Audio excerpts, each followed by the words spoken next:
நம்ம பிறக்கும்போது கூடவே பிறந்தது இன்னொன்று இருக்கு. கை, கால், மண்டை இந்த மாதிரி இன்னொரு விஷயமும் இருக்கு. பொறாமை. தெருவில் நடந்து போறவன் பொண்டாட்டி அழகா இருந்தா அதை பார்த்து பொறாமை.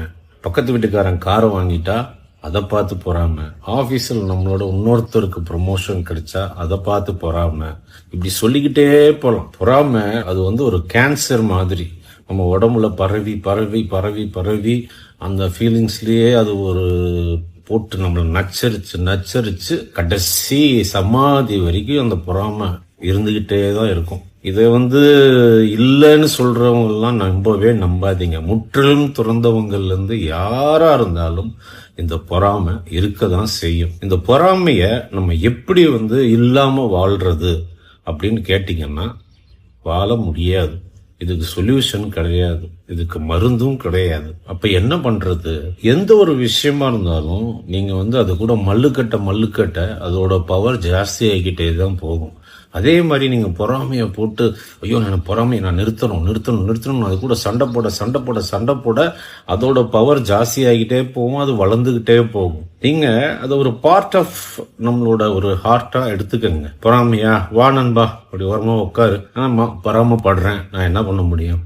ஆமா பொறாமை இருக்கு, என்ன பண்ண முடியும் அப்படின்னு சொல்லிட்டு நீங்க பாட்டு உங்க வேலையை கவனிச்சுக்கிட்டே போங்க. இப்படியே ஒரு கொஞ்சம் நாளோ இல்ல ஏதோ கொஞ்சம் ஹவர்ஸோ இப்படியே கொஞ்சம் இதுல போக போக உங்களுக்கே தெரியாம மேஜிக்கா அந்த பொறாமை மறைஞ்சிரும். வணக்கம் and welcome back to our channel. இன்னைக்கு இந்த வீடியோவில் நடிகரும் இயக்குனருமான செல்வராகவன் அவர்கள் தன்னுடைய பதிவில் தன்னுடைய பக்கத்தில் பொறாமைங்கிறது இது நம்மளை விட்டு போகாது, மனிதனுடைய இயல்புலேயே இருக்கும்.